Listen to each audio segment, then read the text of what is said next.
And we are live with another Freedom Friday, and you are still not free. Good morning, Brother El Mekki. How you doing? Good morning. Good morning. Good to see you. Good to see you too, man. Yes. This week's been like a whirlwind. It has been. And much work to do. We're making it to the end. All right, man. So let's jump right in because today we're going to talk about literacy. Yesterday, I had Emily Hanford on the show, who you know. Yeah, and Emily's great. And she obviously, for people who don't know, Emily Hanford is a journalist at AM Reports. She has been writing about education for 12 years, but for the last few years, she's really been focusing on literacy. And yesterday when I had her on, I was thinking to myself, this is that issue. When you always look for what's the issue that you could, if you were to tackle it, it could solve so many things. In education, we talk about all different kinds of issues, but this one is pretty damn important. Like if you can't read, that makes math harder, that makes science harder, that makes understanding politics and everything else hard. But as we were talking about this yesterday, when I told you, this might be a good thing for us to talk about, I was like thinking to myself, yeah, but how do you put that into context of history? And, there's so much to it. There's a lot that people already know. So I'm just going to start with a little story and then we can jump right in and talk about it. So I had never heard of David Walker. And I had never heard this story before. So David Walker's appeal or something else, or another David Walker. No, that's the appeal. Yeah. Okay, great. So David Walker, I had never heard his story, like how he did the appeal and everything. So it's a powerful story, right? It is. It is. The power of words. That's the David Walker I know. So yeah. Wow. Go ahead. Well, and you can add to this. But basically David Walker is a Black activist in history. And in 1829, he publishes The Appeal. And The Appeal is a abolitionist, or it's an anti-slavery, pro-literacy appeal and pamphlet. His primary audience were enslaved people in the South. He wanted to smuggle them information. He wanted to get them information. That was his way of fighting the power. If you could get the information to enslaved people, they can understand their enslavement and understand what freedom would look like and fight for it. So he uses Black sailors who go to the South, and he sews the pamphlet into their clothing so that they can smuggle the written word. This is how deep and real it was. You had to smuggle information to Black people and words for them to read. Like that was the thing that was so prohibited, was knowing how to read, whatever. So it makes it there. The appeal, the pamphlet, David Walker's appeal, makes it to enslaved people, and in the South gives hope and inspiration to many that were able to translate it or understand what it meant, but it horrified whites in the South. And they created laws that forbade Blacks to learn to read and banned the distribution of anti-slavery literature. They offered a $3,000 reward for Walker's head, and a $10,000 reward if you can bring his ass down south so that they could do bad things to him. I don't know what it is. Someone watching, because I see my friends, all our friends are showing up this morning. If anybody wants to take a shot at it, what $10,000 was worth in 1829 in today's money would be a big ass bounty. That would be a lot of money. Yeah, that's how bad they thought that David Walker was. In most slave states, it was criminal to teach Black people to read or write before 1861. Illiteracy was between 90 and 100%. The literacy rate, though, between 1870 and 1910 rose from 20% to 70%. You and I have talked about this before. That represents one of the fastest acquisitions of literacy in history. The primary driver of that success, that increase in literacy, were mostly Black schools, by Black teachers, mostly funded by Black people. The history is told to us often that it was Northern whites and Northern philanthropists. Read some stuff yesterday and today that was talking about how overstated that was and how it understates the influence of Black soldiers, Black sailors, Black laborers, free Blacks in the South, and others who created their own schools, with their own teachers. We've told this story before. I have something that I'll say later about the reversal of fortunes, because what I just told you is a success story.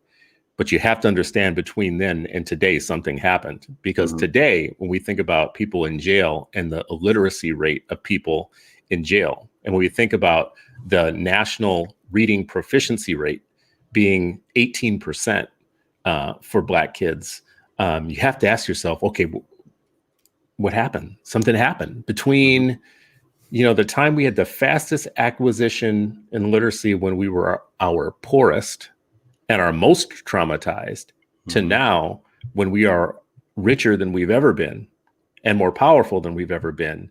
And it's 18% proficiency in the United States. I'm going to say something and you can correct me on it. We can jump in. I don't know how that can't be partially either consciously or unconsciously on purpose, that we would be the richest nation in the world. Knowing that it used to be criminal to teach Black people to read and write, it feels like it's still criminal to teach Black people to read and write. We have, in Minnesota, we have an amendment that is being proposed and the teachers unions are against it. It gives every kid and parent in the state the right to a quality education. All it does is make a minor change to our Constitution to make it a right. And the establishment and the teachers union and their friends and affiliates and their girlfriends and sisters, they all oppose this. When the there was and their sisters. Yeah, because like we don't talk enough about the imperial white mother who works with the paternalist white dad to maintain slavery and now maintain white supremacy. California, the Vergara case tried to give you a right to a quality teacher. And the teachers, their unions, their sisters, their mothers, their aunts fought that. You shouldn't have a right to good teaching. There was one bright spot, which is in Michigan, where they passed a law that made literacy a right. Right. But there we are. Brother Elmecki, that's my setup. I try and do a setup. That's a hell of a setup. When you're talking about the imperial white mom, I started thinking about Matt Damon's mom, who talks all this stuff. And then, she gets her son to come in and champion, just like, bruh, fall back, go make a movie, go do whatever that series was. It was kind of good, but stick to that, I mean, that's an important case that you just raised, because he puts his kids, after he does that speech, he puts his kids in private schools, one of the most expensive private schools in the United States. Exactly. When you mentioned David Walker, and if I recall, I think he disappeared, and I don't think it was like in hiding like underground, They said, in what I read, they said that friends and family put together money and tried to get him to go to Canada, and he refused. He was a staunch Christian. He thought he should stand his ground. Yeah. I mean, so, and one of the things that he talked about, and I think it's important for us as activists, those who, Dr. King said something to the effect of, if you want to fight for justice, pick up a pen. And today we're picking up pens and microphones, right? And our fists, all of the above. But one of the things that David Walker said that really resonates with me, he said, if we don't refute the racist rhetoric, the racist narrative, if we don't refute that, then we're bound to establish it. And that just really speaks to me as an educator. Like, if we're not constantly vigilant about fighting back against the racism that pervades our society, it pervades our school system, pervades the educational ecosystem, then we will establish the very, racist tropes and words and philosophies that, that they put out there. And so that's absolutely extremely critical for, for us. And when you mentioned like prison, so I think I mentioned this on 8 Black Hands before. At one point, I had a part-time job working in the Roundhouse, Philadelphia Roundhouse, which is where it was the main police station. And it's where not all, but many of folks who were arrested were processed through there. So it was the police administration building. It was the time, the one ID. If I got stopped by the cops, so when I was a younger guy, I would show them that ID instead of my license. I was like, I can't find my license. Here's this. And they were like, oh, you're one of us. Go ahead. I probably used that 10 times. But anyway, I digress. So while I was in there, I was a bail interviewer. And what that meant was we just go through this process and then you give bail recommendations. We'd have to basically interview whoever was detained, who they are, where they live, if they have a stable address, all these kind of things, right? And you just take notes on what you're interviewing and pass it to the processors. But one of the things I started just questioning, because I think it was a question too, but like, what's the last grade you finished? And while I had always thought that high school was it, but there were so many people who were detained that middle school was actually the last time the last grade they finished was in middle school. The kid who shot me, Derek, like 7th grade was the last grade he finished. And when you were talking about this literacy, when Frederick Douglass says, once you can read, you will be forever free. It's not just physical bondage, right? It's the mental capacity to problem solve, to navigate, to pursue what you want to pursue. All of that ties into this topic of literacy. And yeah, I've said I 100% agree with you. If it was illegal before, where you could lose life or limbs, or both, for learning how to read or be sold off or whatever, the just tremendous punishment and consequence that came with Black literacy, you can't tell that it's now legal, based on you can't tell.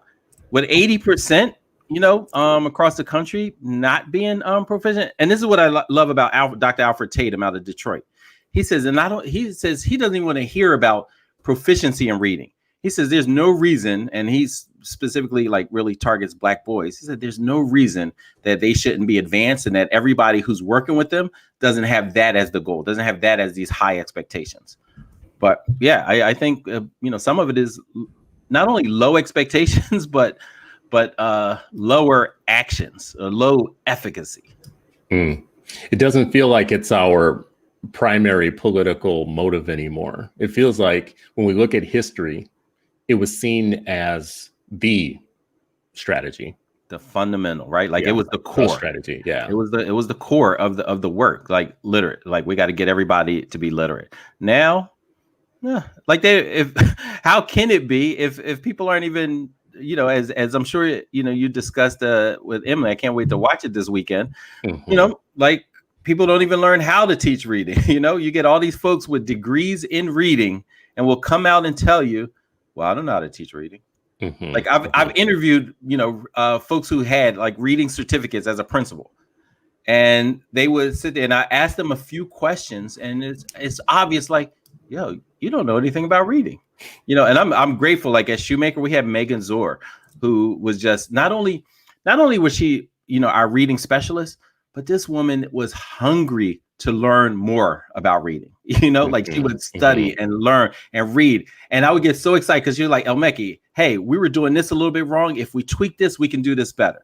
Hey, we were using this program, but this program is not for 30 of our kids. It's really best for 10 of our kids. These other 20 should be using this program. Like she was hungry for information and improve the literacy rates of our students, right? That unfortunately everybody doesn't have a Megan Zor. Many Black students don't have access to that kind of thinking, and the team that she developed to focus on, we wanted Shoemaker to be like a culture of literacy. And originally we started off as we want a culture of reading. After we started diving into the science, we're like, no, we don't want a culture of reading. We want a culture of literacy. And that was a game changer for us.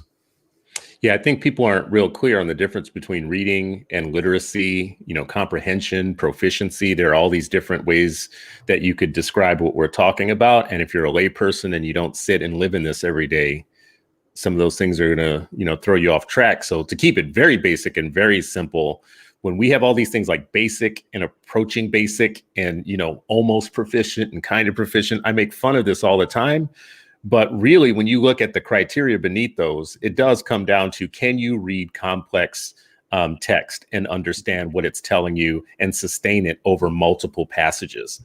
Not being able to just read discrete things like the directions on medication or something. Mm-hmm. And I think part of what we're talking about might be that the dominant culture and even some of our own people have never considered Black people to be intellectual beings. So they want to teach us skills. We want to teach it as a skill, but we don't want to teach the habit of mind of wanting to see deep premises, to like explore deep ideas. What I thought was really interesting to me when I was looking up some of this stuff around Nat Turner and others was he found deep meaning in the Bible that was revelatory to him and gave him visions and made him see a higher premise in life. That's what drove him to form a revolution. It wasn't just being able to read the words. It was him figuring out, y'all have been lying to us about what's in this Bible. This Bible don't say all what you said. You've been saying that, you've been saying this is a pro-slavery document. And the more I read about this, Jesus was a revolutionary. So he saw higher order thinking in being, it wasn't just the skill of reading, it was, to engage in deeper premises. Yeah. What, let me be provocative for a moment. We can talk about what white people do. We can talk about what white people are doing, but you know where I'm going with this, Sharif. You know what's about to come out my mouth. We can blame them all day long. What's wrong with us? Reading is free. Reading is free. What's up? Reading is free. Libraries are free. I love me some libraries. Every city, I say it all the time. Libraries, free and open information is the one thing that my government gets right. I can't give them any fault with that. The library system in the United States is better than the school system by 10 times. It is 10 times better. It is truly a public good. It is truly open to all. It is truly free. It does not depend on your address. The ones aren't better funded in the better areas. Suburban libraries, to me, are not better than city libraries at all. And I love libraries. I'm a connoisseur of libraries. And I can tell you right now, suburban libraries, to me, don't hold a candle to some of the city libraries that we have. So what's wrong with us? Yeah. Where'd it go? Well, a couple things. When you mentioned Nat Turner, and just as you mentioned with David Walker, like after he wrote that pamphlet, they passed laws. After Nat Turner led a rebellion, they passed more laws, because what they looked at was, the literate Negro is dangerous, right? I have a shirt sometimes I wear. I was like, I'm that dangerous Negro. And it talks about, and then in the small print, it talks about being literate. I'm dangerous because I'm literate, right? That hasn't been removed from the American psyche, so like that is part of, why our schools are this way, why our children aren't being sent experts in reading. And what I would say is like, yes. And I will push back on the library thing. Like their library, like the library across the street from Shoemaker was shut down 15 years ago, never reopened. That wouldn't happen in an affluent white neighborhood where they just shut it down and give no access. Like literally the neighborhood library was shut down, shuttered, and it's still abandoned, on top of that. It's not made it into something better. It is still abandoned. Okay, now just because you're hitting on my nerve right now. I love me some libraries, but let me just say this. I am positive. I'm sure what you're saying right now is right and true. In Minneapolis, for instance, though, our neighborhood libraries don't hold a candle to our downtown city library, like our whole Minneapolis library. Who lives down there though? No one really. Like it's just the business areas downtown. Okay. But if you go down there, it's like a crystal cathedral of learning. It's like levels and levels and levels and levels of anything you want is in there. And our neighborhood libraries are kind of like what neighborhood libraries. They're smaller, they're nice, but they're not like going downtown. No, I agree. I mean, listen, I think libraries actually began in Philadelphia, if I'm not mistaken. So, Look at you, bro. Look at you. I Trying to make it about Philly. No, listen, first of all, it's always about Philly, and specifically, it's always about West Philly. But, I digress. But the main library, like, I mean, that place is absolutely amazing. It's an amazing place to be and learn and so forth. When I found a picture as a kid, my mom is taking me, I must have been like 5-6 years old, big kufi on top of an afro, walk into the library. I don't know if I was returning books or taking books out or whatever, but, it's always just been a joyous part of, the culture. And what I want to say is, like, that is different than learning how to read, particularly if a child is struggling, right? So yes, access to books. But for example, like sometimes I was hanging out at Uncle Bobby's and a friend of mine came in, Uncle Bobby's bookstore, coffee and bookshop, Mark Lamont Hills up in Germantown section of Philly. And they were like, oh, I came here to select books. And the parent was just grabbing books off the shelf and handing them to the child. I was like, all right, I want you to read this. And then, I was working, so I was just like kind of half in and out, with the conversation with him. And he asked me, it's like, hey, my kid is struggling with reading, so I'm getting him all these books. And I was like, well, let's look at, first of all, like, want to know more about like what level he's on, what he's struggling with. Is different parts of reading, phonics, phonemic awareness, fluency, all these things, different components, and it's complex. And the books that he was giving the child and like really saying like, read these, they were above his reading level. He could not have done it independently, right? And so that child, while it's like, it's free, it's open, there's a little bit more to it. And that's why we need, educators who partner with families, educators who are, trained to be the reading specialists, to know. And some, there's some students who are going to learn how to read regardless, despite, what happens in classrooms. But there's another percentage, particularly students of color, students who are second language learners, all these things that they need some very specific help. And it ain't a whole lot of help out there for them. Right. So just throwing books at children and not understanding like where they are, what they are, but you can, that culture of literacy, you can impact that, right? Like I read once when I was a teacher that in poor neighborhoods, they have average of less than one book per household, which to me is just like, I didn't experience that. So it was just shocking. We always had National Geographic and encyclopedias and books and magazines and Jet and right, newspapers. It was a literate rich, environment, both at home and school. But as a teacher, I realized, whoa, that's not the norm, right? And so then I had to understand that deeper. And I was 8th grade. So I'm like, if they're not reading by then, it became extremely difficult. But, you still had to say like, all right, you might not be able to read at a high level, but you can still think at a high level. And how do we match that? And then how did I work with the reading specialist to mitigate some of the challenges that children were having? Emily yesterday talked about being in a juvenile detention center, and she was interviewing kids there, young people, to find out about their reading. And she met someone there and talked to him, a guy. He's 17 years old, and he was just learning how to read certain words. She, I think in the center that they were in, the average was like 3rd grade reading level. Oh yeah, and these were like older kids. For me, it opens up the question of how do you become 17 years old in the United States, freest country in the world with the most free information ever in history, the richest we've ever been as a people, learning how to read basic words at age 17. And what happens in between it? I want to stick with my question though, Sharif, because I feel like we're going to dance around this one a lot. No. Let's jump into it. What you talking about? Like, what's wrong with us? What's wrong with us? If I was a white educator and my kids are learning to read and all my white people around me are learning to read and they're going to libraries and we're filling these houses with books, and then here I come along saying, but y'all not doing that for us. I'm thinking 2 or 3 things. I'm thinking, number one, if I want to do that for you, I might do that for you if I want to. If I feel the goodness in my heart to do that for you, I might. But even as I do it, in the back of my mind, I'm going to be thinking there's something wrong with you because you could be doing this for yourself.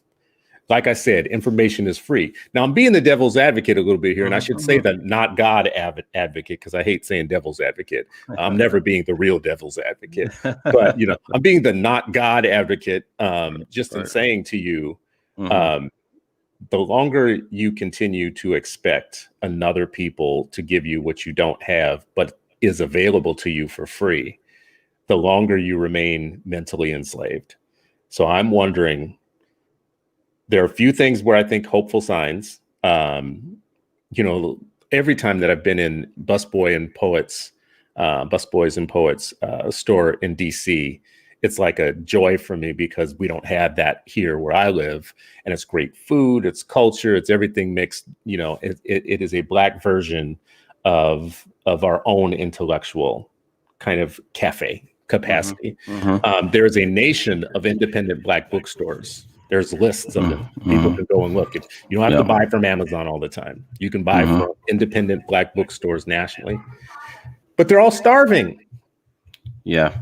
They're starving. They need customers. And you go in libraries. Here's the other thing I'll say. And, I'm just making the same point too long. But you go into libraries and you see lots of African immigrants. Right? I don't know what it's like where you are. I see lots of immigrants in our libraries. Right? Don't see as many American-born Black students in those libraries. If I see this, I'm sure other people see this, right?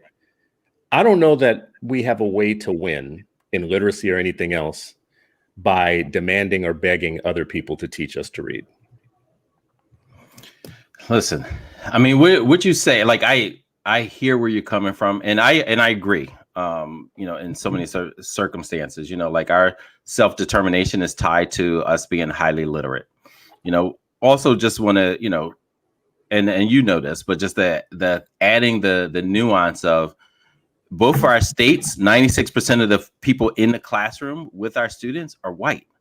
So, they can't just be absolved of doing right by kids, and teaching what they're supposed to be teaching, what they're taking a paycheck every 2 weeks for teaching. So it can't just be, ignoring that. Right. And I would say, like, each city is probably different. Like when I go to, the libraries here, like, there are Black folks all up in there, and we're lucky to have at least 4 Black owned bookstores. About like one's a comic bookstore, with all this and that's, it didn't teach me how to read, but man, as a kid, I love, like, I'm sure that reinforced and exposed me to a whole lot of different vocabulary, reading my cousin's comics. And now, I think Amalgam's comic shop, Black owned, Hakeem's bookstore, which is like, I think the oldest in Philly. My mom used to actually work in there. Her aunt Mariam, who I've written about and spoken about, used to work there. Right. I think she got her the job. Right. And so it was, and I already mentioned, Uncle Bobby's, and then Harriet's bookstore, started by Black women who've been receiving threats lately for being Black in a white neighborhood, gentrified neighborhood. That's just not a white neighborhood. It's a gentrifying neighborhood. Right. And so I would say, like, yes, is a part of it, but this is also reason why something like freedom schools, and it keeps coming up. Right. It was so exciting to me when Charlie Cobb wrote that essay. A big part of what he wanted to do was say, hey, you know what? It wasn't just the parents who may have gone through the same school system and not know how to teach the science of reading, right? Because they may not have been taught it, or they know how to read, but everybody who knows how to read doesn't necessarily know how to teach a struggling reader, right? And so, but what did the community do? Right? That's why I hate when, it's not that I hate, I love proverbs and things like that. I just hate when it's just applied all the time and people just ignore it, right? When people like, oh, it takes a village. Charlie didn't say it takes a village. Charlie became part of the village, right? He said, I think we should start freedom schools and work with children who are being I can't even say underserved. They're being oppressed in these Mississippi schools. So let's start a freedom schools and help them with literacy. Right. Like that's what it is. And, Fred Hampton, one of our favorite folks, said, listen, theory is nice, but without practice, it ain't shit. Right. And that's what happens a whole lot. People are talking like, oh, we should be doing this and so should be doing that. And why aren't this like all this what folks should be doing? And people like Charlie Cobb and other people said, hey, let's do it. And so I think the Freedom Schools movement was one of the ways that when you talk about it's not just parents, it should be our communities who are saying like, hey, I know a little bit about literacy. I can help at least this group of students and help propel them forward. When we started our Freedom School Literacy Academy with the center, we're like, who are the reading experts in this country? What are they doing? How are they doing it? And can we partner with them so we can break it down? So high school students and college students could actually, these are things they can reinforce with their students. Our goal this summer was for students. We used a curriculum called Friends on the Block. And our goal was that students, we held ourselves accountable, and we told families, hey, our goal is that on average, children go up 2 levels in this curriculum. 2 levels just during the summer. And we're college students, right? Like these are freshmen and juniors. Listen, bruh, we exceeded that. We exceeded the goal. We publicly said, this is what we're accountable for. This is the plan that we were going to do. We trained them, we coached them, we interviewed them, we interviewed family, like all of this, and they exceeded the goals. Now, if college students can do this under the direction of Dr. Seaton, then there's no excuse for anybody who's in a classroom or in a college teacher prep program to not be able to do this. And again, this was just a small subset of folks, but it was the commitment, it was the will, and it was the accountability, and then the systems to support all of that. So I'm not going to disagree with you. I'm still not satisfied. I'm not going to agree with you. I'm not going to disagree with you on that. But let's just say if there's some realities in life that you have to observe. Let's just say for the sake of our argument, let's just say that 85% of teachers are white and the majority of those are women. And they're in classrooms every day. And just for the purpose of argument, I'm not saying this is somebody who is saying this is true. I'm just saying, let's just do it for argument, thought exercise. And let's say they are all either 1, racist, or 2, underdeveloped and unprepared to give us what we need. They're one of those 2 things, right? And let's just say that's true. Like a hurricane is true. Like rain is just true. So in curse the rain or an umbrella. For students that have never taught them, with people getting paid who have never done a good job with them, with people who might have all the wrong attitudes about their capacities and their abilities, right? If that's just like rain, that's just true. Our umbrella is not to sit around and curse the school, the classroom, the teacher. When a snake bites you and you say, why do you bite me? And they say, I'm a snake. That's what snakes do, right? Then it changes the way you think about what you need to do from that point on. If you sit around saying, I can't believe you bit me. I can't believe you bit me over and over and over and over again. That's just a way to die. So I'm thinking about the most powerful question in the world is something I wrote yesterday. What can we do? Right? If the world is racist, if these classrooms are racist, if they are underprepared, underdeveloped, if this profession draws the people with the lowest SAT scores in the entire collegiate pool, if this is going to be a factory of morons who are putting our kids into their company every day, this is just for argument. I'm just saying this for argument's sake. Then that's like rain. I've just described to you something that's going to be for a period of time. We're not going to argue them into competence. So when it comes to something so simple as reading, and information is free, and books, I have to ask, are we doing everything that we could possibly be doing? And when you bring up that question, we want to get away from that question and ship it somewhere else. But you and I have talked about this before. In Cuba, when Castro wanted to raise literacy in the country, he didn't do it in classrooms. He deputized practitioners in the communities that they were in, and they went out into the countrysides and the hillsides and raised literacy quickly. Gaddafi did something similar, right, in Libya. All these boogeymen that you I know, like these are supposed to be the bad guys in the world, but they can get their people reading, right? These are the bad guys. Poor countries, when they come in, they're poor. They don't always end up poor, but at one point, what Gaddafi was doing was raising the reason he became a threat, I think, in a lot of ways, is because he was raising a independent, free, reading, literate populace of people. Maybe other reasons too. So I don't want to get off on that. People might, but But can we live in that question long enough? Like, what are we doing? What are our, do we ever have responsibility as parents to make sure that our kids do something so simple as like go every Saturday to the library and come home with 3 to 4 books? That doesn't cost anything. That doesn't require the entire apparatus of white teachers and black teachers, by the way. We keep beating up on white teachers. We always, I think, seem to forget that we got some of our own that aren't necessarily doing things the best. Anyways, this is not a question anybody wants to live in, but I know it's one that's in the back of people's mind. When we have this discussion, it's in the back of their mind. They are thinking this. I mean, I think we have to live in it, and that's why I brought up the idea of Charlie Cobb. I think it's not just, but what I'm saying is it's not just parents, right? I think it's the community. Stokely Carmichael, he talks about the first need of a free people is to define their own terms. And so we have to define the terms that we want our children educated. And literacy has to be one of the highest levels, right? And so when we have, when I say community, Naeem Monroe and other black barbers started saying like, hey, we're going to add books into our library.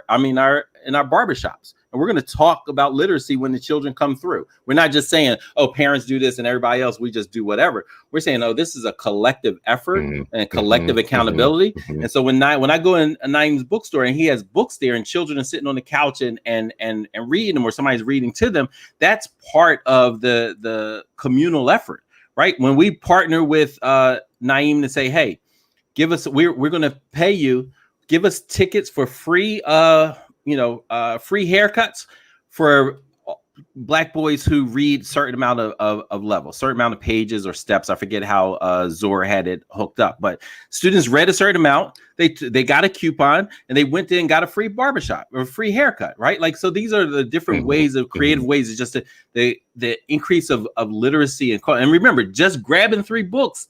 If a kid is struggling, that ain't it. A certain number of percentage of students have dyslexia. It doesn't speak to 80%. So I agree with you. but we have to prioritize. We have to define our own terms, and we have to prioritize literacy for everybody. And it starts with, just these conversations, right? Before a child can read, what are we talking to them about? What are we exposing them to? What are they showing? Someone once talked about that eggplant story, right? And the different levels of, if I'm oppressed and I have lack of time and I can't even think about having this conversation when my kid points to an eggplant in the supermarket and say, like, what's that? I'm like, look, we got to go. Like, we ain't got time. I got to get back, or I got to get back to work, or I'm feeling harried and rushed and all of that. It's a privilege to say like, oh, that's an eggplant. Let's look that up when we get home on the internet. Here, pick it up, touch it. Like we see our people where they rush like, don't touch nothing. You break, you buy. Don't touch nothing, right? They're like, oh, pause. Hey, you know what? Let's go ahead and buy this. Oh, they're privileged to buy an eggplant, just that it wasn't on the budget. But just like the kid pointed to it, you're like, let's get it. We'll look up recipes and we're going to cook this together. And then we're going to talk, right? That's one level of expanding literacy. And it can't just be, when we look at the ecosystem and how people are oppressed and not allowed to even think about that kind of level of conversation with a 3-year-old. And then you have others who, they got all the time in the world, all the money in the world, all the privilege in the world to slow down and have that. And some of it is our kids need us to slow down and do the things that build the foundation for them to be successful. And it's hard to do when you got arrows of oppression pointed at you in every single direction. And this is why I say, yes, the families, absolutely. Parents are the first teacher. Be careful who you have children with, because that is the first teacher. And it is the collective's and community's responsibility, as human beings. We can't be a social animal but say, but F your kids, I don't care about them. I like this idea about the community, like it being like creating a culture around this thing that we want. And literacy is just like too crazy of a word. We just want people actually living a cultural life, like reading and accessing texts, so that they can, develop their own idea what the world is like. One of the reasons that I love this, as you were talking, I was thinking to myself, as a kid of the 1970s, I can remember there used to be RIF. What was it? Reading is fundamental. There were these people that would show up in the community with vans and books. Yeah. You would just get I books vaguely and stuff. remember that. Yeah. They just bring them to you, and I'd be like, free. I mean, it was like the ice cream truck, but it was books. Yeah. I liked free anything. Mama Gwen is still doing that, right? Up in Connecticut in some fashion, right? Still bringing the books out for folks. And there are other, to be honest, I'm talking as a devil's advocate in some of this, but nationally, we have people running these type of programs in communities. We do have people in communities doing this type of work. I can remember a commercial that used to come on every morning. It was Jesse Jackson. And I don't know if it was every morning or whatnot. It came on a lot. It was on a loop. And it was him saying, I am somebody I can achieve. And it was like a pro-Black. He had a big afro at the time still. And it was like, it identified being smart and reading and that as being Black. Like that was a Black thing. There was a cultural movement around it. All the people around me were readers in one way or another, whether it was, grandfathers reading manuals and stuff so they could fix the boat motor and that sort of thing. But I saw people reading, even the ones that had dropped out of school. Like, I have family members that only made it to like 8th grade, 9th grade, and they were still readers for not for freedom, but for practicality, for life. And, this is an era when, people are reading about Kung Fu and karate and, they're sitting in wicker chairs and having deep conversations about what Malcolm said and what Huey said and all that type of stuff. I got books behind me right now that are from back then. There's one called Black Voices. I saw everybody reading that book back in the day. They're like cousins, friends or whatnot. I didn't care how much money you had. You read that book, in my area or who I was with. Yeah. So I like your idea around the culture. You got to create a culture around it. I don't think it satisfies my need to start saying we can't keep infantilizing parents as the primary teacher of their kids. We have to say everything else is true. The world is racist. The world is not going to be very helpful to you. There's many who don't think you're either capable of achieving or reading. And there's many who are racist, right? They just believe that God made you insufficient. If that's going to be true, it's always going to need to be part of the strategy to stop shifting the conversation constantly when we talk about this one very important point, which is we have to do everything we can to support parents to be parents, actual parents, like real parents. That's the piece. That's the piece. Grandparents, and guardians, right? Like not just parents, but also because some kids don't have their two parents, but they have a grandma and grandpa or an aunt or, or guardians. But, but that's the piece you said. Go ahead. No, go finish it. Well, I was just going to say, I'm not going to keep beating this drum except to say that I think that parenting is a thing. It's an art that we have to recover. And we can't always infantilize our parents by not saying that there's a role for a parent.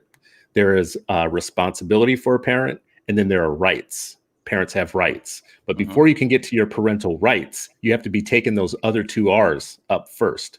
You have to know your role. Because if you don't even know your role and you're not in the role or whatnot, people are going to take your kids and do all kinds of things with them. Right. And you're not, and you're going to let them, you're going to sign off on things. They're going to put you in special ed. You don't belong in special ed. They're going to get you out of regular classrooms and get you somewhere else. And you're going to sign off on it because they didn't told you they're the experts or whatnot. Right. Yeah. Yeah. You don't even know that you're the president of your child's education. So anyways, I'm going to stop beating that drum right now in this discussion, but I do think it's one of the ways to free our kids.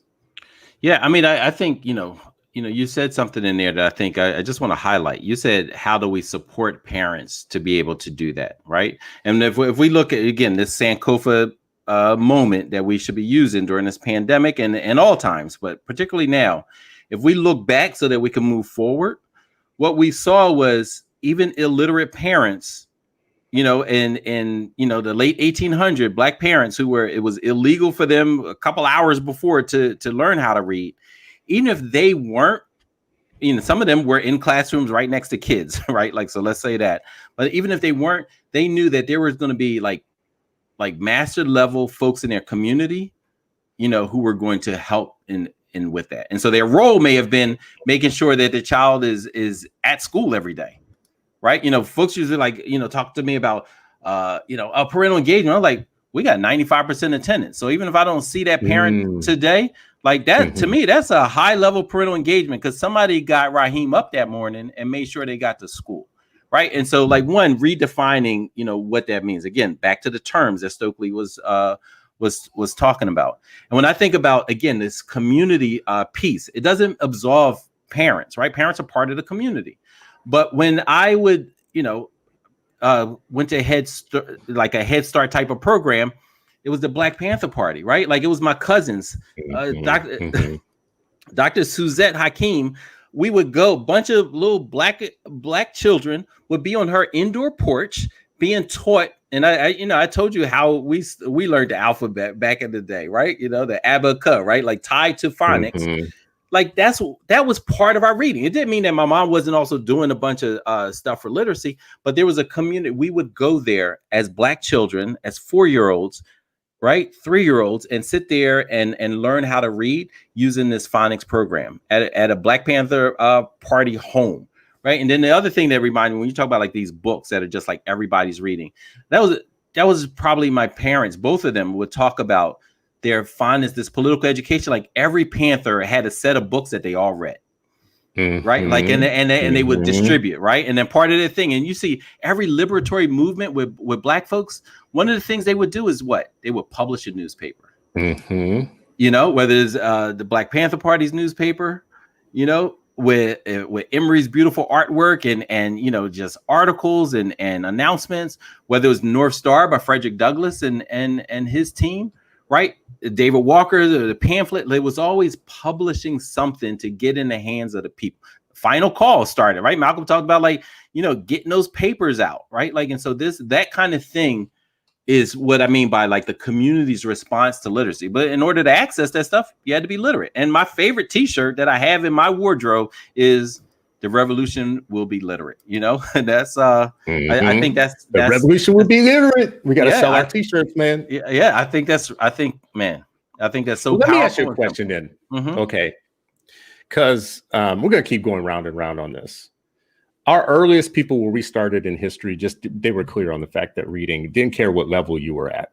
Didn't care how poor you were, how traumatized you were, blah, blah, blah. It just was a mission. It was mission critical, and we shared it together. We're talking about a time now where we can't even, agree on terms, I think, on the same problem. And I think maybe that's the confusion that has been sown into us on purpose. But why is it that the Nation of Islam can get people in prison reading? Right. And it doesn't require a change in the education system. It doesn't require a change in the whole world. It doesn't require us to vote for Bernie. It doesn't require for socialism to take off. It doesn't require for us to stop. Bernie bro's going to get you. They still out there. I know they're still out there. What's worse is the Bernie bro Negroes. They're even worse than the Bernie bros. But my point is, like, people put stuff before us like, we can't expect changes until, and then you put in I hate that. The until is something that's not going to happen anytime soon. So it's basically just your own prison. We can't expect there to be any massive change until we switch from a capitalist economy to a socialist one. Oh, really? We can't do it until then? Okay, so when's that going to happen? And how come you are able to? Yeah, how come you did it, right? Under this, we can't expect kids to read until. We can't expect schools to teach kids to read until. We can't expect proficiency to go up until. And what you fill in that blank with is always something that people know is impossible. Our economy is not changing that drastically by tomorrow. We're not redistributing the wealth of America that quickly. It's not going to happen.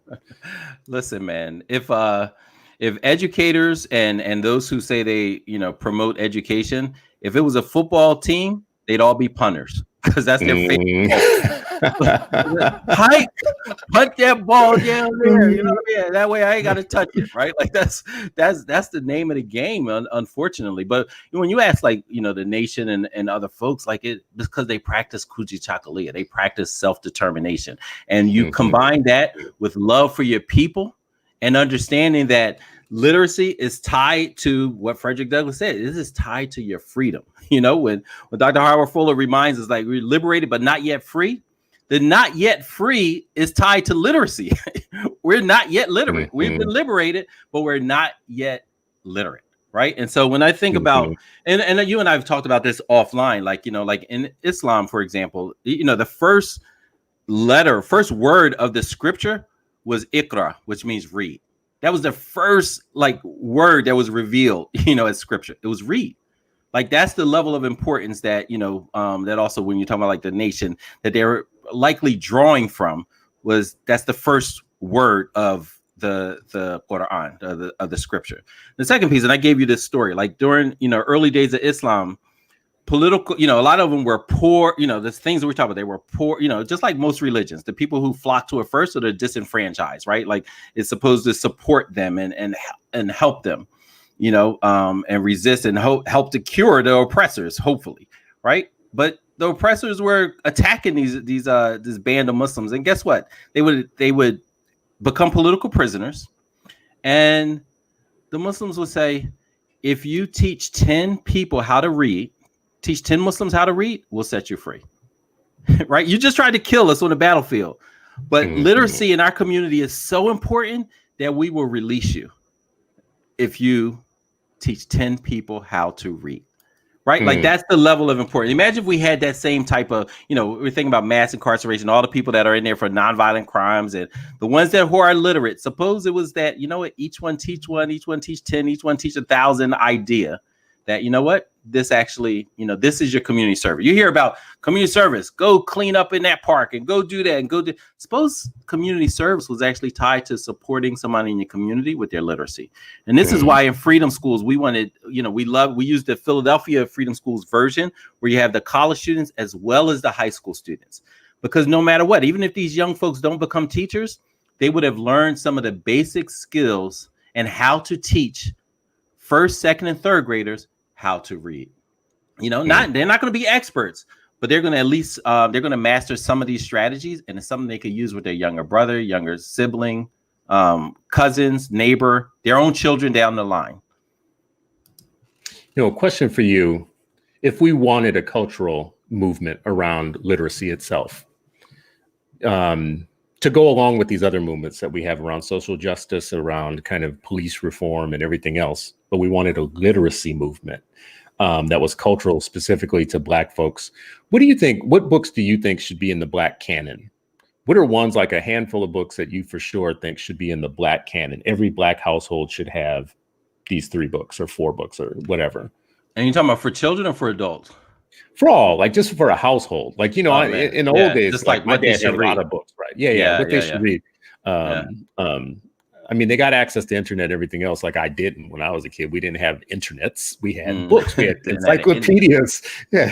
And we didn't have all the editions like we've talked about before. We didn't have all the editions of it. But what do you think should be in that canon? What's the Black canon? So that is so hard.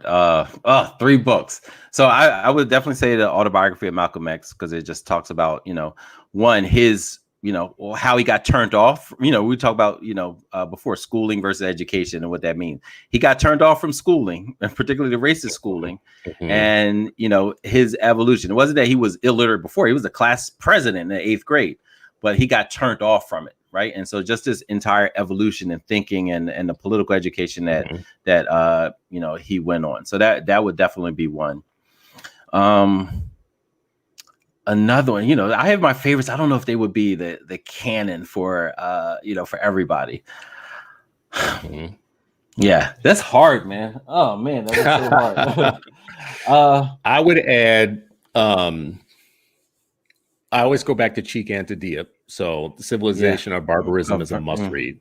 That's like a foundational African must read. And I think that with destruction of the Black civilization is like a part of that. You know what I mean? That's in there too. Yeah, definitely. Started there. Black Athena is a good one by Basil Davidson.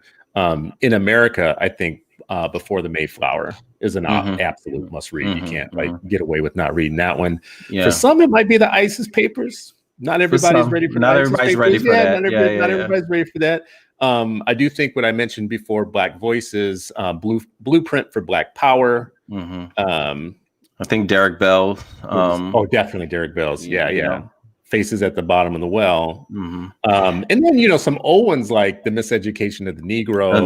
That's what I was going to. Fraser's Black Bourgeoisie. I think my mom would always just fill the house with autobiographies too. I think because you see when you read Frederick Douglass's story, it's some of the same stuff. When you read Narratives of a Slave Girl, or I forget the exact title, right? Like you see some of the same trends today, and it helps people connect the dots. Like, and I gave a story like, Black kids sometimes say, what did I do to deserve a school like this or a poor education like this? You see, like, because you're Black. It's not something that you did today. It's something that your ancestors were, right? And, and it's like, it helps them connect the dots between like, this isn't, don't think for 1 second when they talk about, this is all your fault, all these conditions. It can help them see like, oh no, this was actually planned and plotted, against us for a long time. Right. And it, Walter Rodney said, humanity is not a thing one proves. One asserts it perhaps, or one accepts it. One doesn't really set out to prove it. Right. And just helping children understand, like, you ain't got to prove your humanity. God made you. You're a human being. Now, defending it, that's something different. Like, let's talk about that. And being literate is one of them. Right. And helping students, again, make the connection between, don't ask them, what do you want to be when you grow up? Ask them, what problems do they want to solve? What contributions do they want to make? And then help them see the connection between being highly literate with what they actually want to do. How often do we have those type of conversations with them? Right. So that's, I think that's just a big part of it. Like, what's the mindset of the people that are surrounding them and talking to them and infusing them with the confidence to do so. All these kids, and you brought this up before, these little kids often are running to school excited on their very first day of school. First day, like pre-K kid, whatever it is, whatever their first day is as a child, they're excited. Something's happening. So that's what I mean by their parents.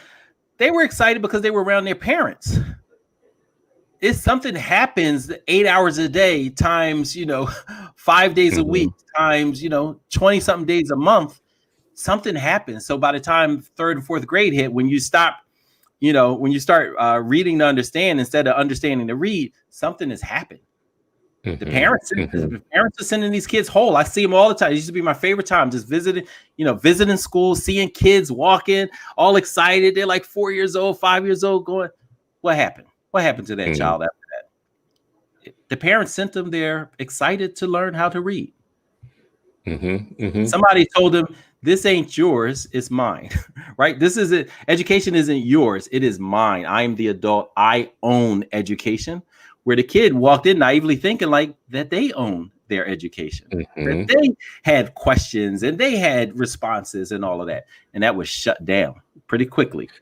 This is one of the reasons that I love Head Start so much. And I really hate the criticisms that I hear of Head Start all the time. Head Start should be front and center of something we support all the time. All our politicians, without question, right? Like without a question. I mean, if they question it, they should be exited. Like right? Well, not even the next election. Support, though. More than support. Actually, we need to be putting people in the hot seat to expand, not just support. And improve. Now, one of the best people I've talked to in Head Start have had really important things to say to me, insights that they wouldn't tell anybody else necessarily. But one here locally in the Twin Cities said to me, we send you guys. Stop saying that kids are coming to school unprepared in kindergarten, because we're sending kids constantly and y'all messing them up by about the 2nd grade, by about 1st or 2nd grade. So when they're with us, they actually are acquiring language and they are acquiring what they need. And we do a whole bunch garden ready students who by 1st or 2nd grade you'd have messed them up. So don't blame us for that. Like, don't blame Head Start. So my point is, number one, people are always attacking and trying to defund Head Start. For one, the ones who even support it aren't trying to expand it, make it longer. And I'm just wondering, Head Start actually has the parents as part of the process. They don't infantilize parents out of the process. They're part of it. It's a culture of like being together. It is a village situation. So if you made that, if you expanded the time that kids had that, not just make it like, we're going to get you ready, like just a start. No, it should be a start. It should be a head finish. It should be a head keep going. It should be a head down the lane. Whatever. I love the Head Start model or ones like it. For those who don't like it or criticize it, it's part of the equation. Let me show you something else, though, that I think is part of this problem. What you got? This comes from the Black Authors Network. So this to me is part of the problem too. Oh yeah. This to me is definitely part of the problem. Mhm. So diversity in children's books. I'm sure most people watching this have seen this graphic before. It's gone around a lot. I didn't know the exact numbers when I first saw this a few years ago, but it was stunning to me because as a parent, it validated me. It's exactly what I was experiencing when I would go to bookstores to look for books for my kids. But 50% of the characters, the main characters, are white. The next biggest group, the 27%, are either animals or are objects like trucks. Yeah, you're more likely if you're a student of color, if you're a black or brown child, you're more likely to see a talking chair in the book that you were given than see a reflection of yourselves. I mean, this is the whole windows and mirrors idea, right? Like, and so I'm like, I gave a talk where I used this and when I think 2017 it was like 2019 was only slightly better, where the whites went down but the animals and other went up. So it was like and when you think, I think the young lady's name was Marley Diaz. She started 1,000 Black Girls books. She's a what, 5th or 6th grader back then when she started this, and 13 years old. And what she said was, and they asked her, like, why'd you start this book campaign of having, diverse books? She's like, I got tired of, teachers giving me books about white boys and their dogs. You know what I mean? Like, she's like, that's all I see. And we talk about and this continues, right, all the way through school. So even after the picture books, then it just becomes literature just from, Europe and white Americans, right? And students aren't exposed. And so we talk about this windows and mirrors, and Black children never seeing a reflection of themselves, always seeing the windows, seeing everybody else. And white children, their racial identity is constantly, supported and reinforced. Those are the seeds of white supremacy, like, because it becomes literature, history, and so forth. We have more of our people writing children's books than ever before. So my bottom line on this one is we got to buy them. We have to be buying them. And if you work in institutions that buy books, or you got to start demanding your library get them. You got to put your library boards on the hook for having more of them, because we can't just have people out here writing the books that we want with characters that are so rare and then not buy them. That I think Black authors would tell you that right out of the gate. As a parent, I see Jasmine put Berenstein Bears in here. I'm cracking up because we had every Berenstein Bears book, every single one, because it was a default. If you couldn't find one with the Black character or a brown character, or when Doc McStuffins came out and Dora the Explorer and all of these, do you know we bought every single piece of everything that they had, right? Because look at Frozen. Frozen takes off. And you got Black girls running around doing Frozen. I heard that damn Frozen song so much in my head that I thought I was going to become a sniper. Let it go. Do you want to build a snowman? Yeah, like, oh, listen. I understand.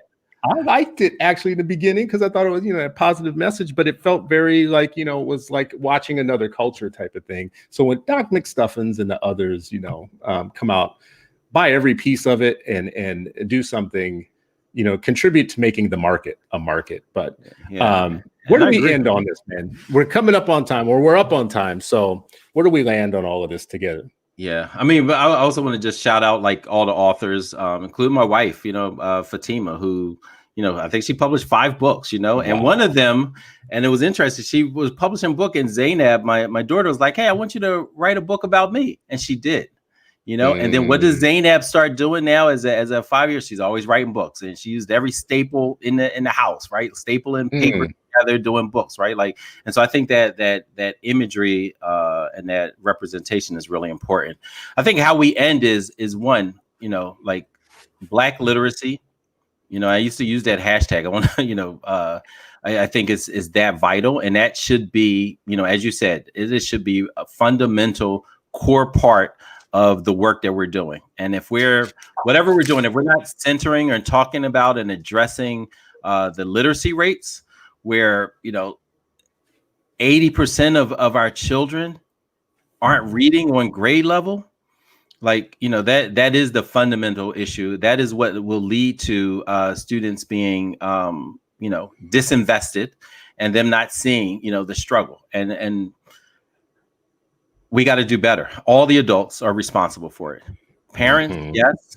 Community members, yes. And educators, yes. Like, it is a collective responsibility. And whoever is, and when I say educators, I'm not just talking about the classroom teacher. I'm talking about everybody. If we're not investing in what works because we see pockets of it. And so we know it happens. We've seen it in the past, in the history as well as recent history. We see it. And so, we ignore it at our own peril. And it's oppressive to not focus on this crucial issue. I think it's a great place to stop. It is not just a crucial, it is, I think, one of the primary, most crucial things that we can get from history. We can rescue. It's a human right. Yeah, it's a human right. And there was a point in time where all of our people understood that it wasn't just a path to liberation, it was actual liberation itself. My thought about it is, right now, there is no way, like when I asked you about that Black canon, there is no way that I think the fortunes of Black people couldn't improve if every household had the Black canon and every kid was proficient in that before they were proficient in other things. Because I actually do believe that the secrets to our liberation are encoded in all those books. So if you want to hide liberation from somebody, put it in a book, right? We've talked about this before, right? I actually do believe that if you start engaging with the thoughts in those books, eventually you're going to want to free yourself, and you're going to think everything around you, you're going to have a critique and an analysis for the world that you don't have right now, which is the reason I think people like Castro and others wanted to get people accessing text, having them. They saw it was as part of the revolution. So did we at one point. At one point. One point. And I think we should get back to that point, because right now, I think the secrets to our survival are hidden in books and thoughts and ideas and analysis and critical thinking and ways in which seeing the world that our schools are never going to teach us. Schools are never going to teach you the stuff I'm talking about right now. We have to do much better. So I will end by doing this. Number one, I will say support Head Start and programs like it. Number two, I would say support your libraries and demand that they have representative books for our populations. When they don't, and when they do, support them when they do. Two, look for Black authors and buy them, even if you don't have kids. Buy them for other people's children. Buy them and give them out. Exactly. Buy them and give them out. Look up Black independent bookstores nationally and buy from them directly. Stop buying from anybody else, because you have to support Black letters and Black authors. And actually, this last part, I think you mentioned this, you hit on this. I think this is the secret to our survival, which is the cultural revolution around this starts on day one with a baby. And we are not supporting things like maternal health, maternal supports, a day one plan for every Black child in America. Day one, what do we bring to somebody's house on day one? We should have a culture of showing up to people's houses on day one with their baby, with everything they need for the first year, the first 2 years, whatever. We can do that. We have enough resources to be that support. Right now, there are many people having babies isolated, alone, struggling. That should never be. That should never be. So I think that's to me, that's my answer to all of this is put your money where your mouth is, put your time where your mouth is, including me and everybody else, listening to this. So yeah, another great Freedom Friday, brother. Man, appreciate it, man. Freedom Friday, but we still not free. But you know what? Our freedom is hidden in these books. Let's have at it. And if we have access and we're literate, we will forever be free. So let's get there. Well, I love our commenters and the people who came today. My son and my cousin are in here. Nice. Our normal folks, like our most successful kind of like contributors here, Toya, Michelle Johnson, others are here. Chioma jumped in and said, who is criticizing Head Start? That's a good question. And they should catch hands. Whoever they are should catch hands whenever they criticize Head Start. We had Tanji in here today, which is great. Teacher Forever 54. We need to know what your real name is, Teacher Forever 54. And of course, our loyal opposition, Mott Mice. Hope I'm saying your name right, brother. Was in here again. Give us a a hard time again. Like, yeah, he's giving us a hard time. All right, I gotta scroll down there and see that. I see Sister Elaine as always, supportive, and Jasmine. So Jasmine is here. Yeah. Debbie Meyer, gave some great, data I'm just scrolling up because I haven't read them yet, great data as far as like, why this is so important. And it just makes me think of, remember where, I'm sure you saw this when Dexter Manley was on 60 Minutes. And he talked about like how he was illiterate. He's a professional football player for in Washington.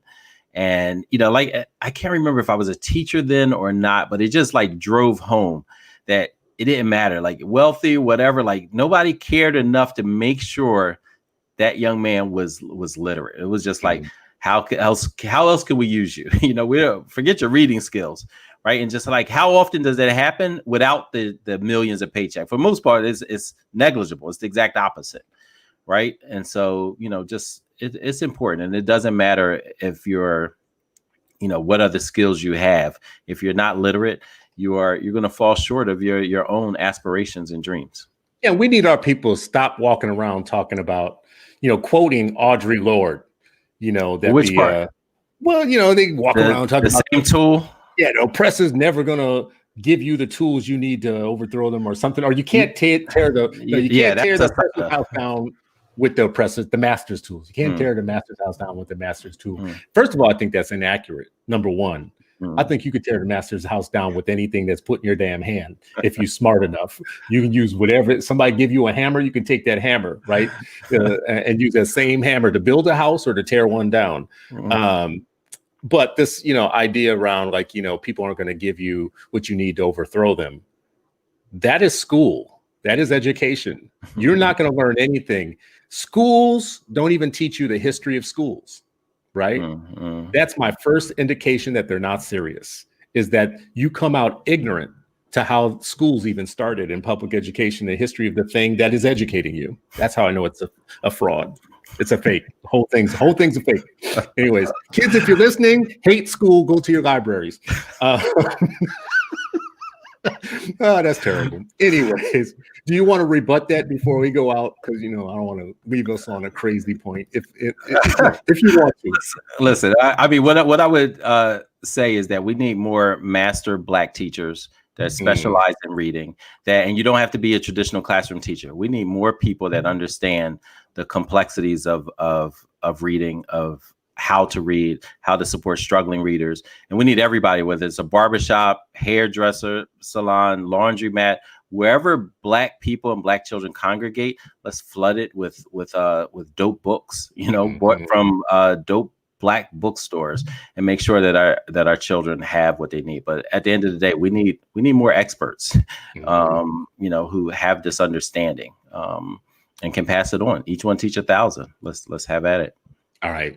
That's a better point to end on. I appreciate you, Brother Sharif. That's a better point than mine. That's much better than mine. I appreciate you, man. Appreciate everybody watching. Oh, you know what? Yesterday I said on my morning show that I would have an announcement today. So my announcement is that I'm ending my daily show. And yeah, so we're going to just refine it down to the Friday Freedom Friday show, this show that we do, which is one of my favorite things that I do all week. But the daily show has run its course. It's something that I started at the beginning of the COVID quarantining. And it was specifically so that I had something active every morning to do to keep my brain going and to not quarantine myself into isolation. I've had a great run, lots of opportunity to talk to people that know a lot about education and that are very knowledgeable. So it's increased my knowledge.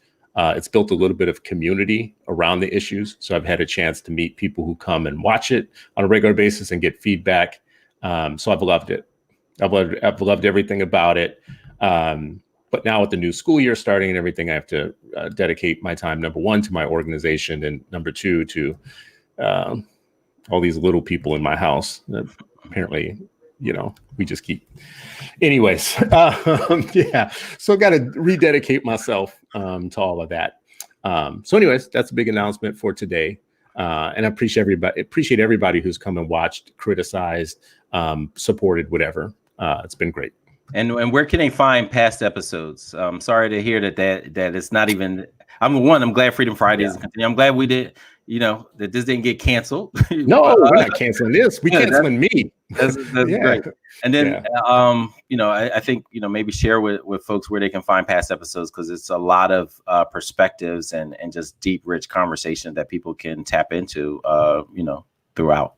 I appreciate that. If you go to Facebook and Google, or not Google, search Citizen Ed and go to the Citizen Ed page in Facebook, you'll not only find my past shows, but you'll find all the new shows that we've started, which is another reason why it's a good time for me to shut down, because we have so many other shows that have started that I think are worthy of people seeing. We also have a YouTube channel. So if you look for Citizen Ed on YouTube, you'll find all of our past shows. Nice. We've had everything from right-wing people to left-wing people to socialists to capitalists to, homeschoolers, whatever. We've done it. So.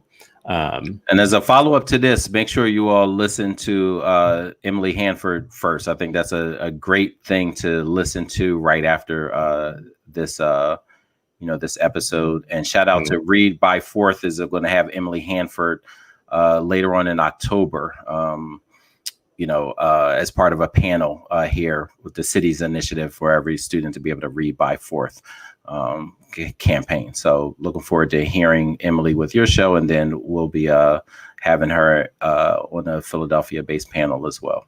Well, Emily was yesterday, so if people want to look for it, it was yesterday. She was amazing, and to my surprise, and definitely loved the fact that was our most watched show in the entire run of things. So my final show, my last show, was our most watched show of all, and it was about reading. So it was about reading. Yeah, about reading. There you go. So our people are like engaged and interested. All right, we're wrapping out. Thank you so much, brother. Appreciate you. Thank you.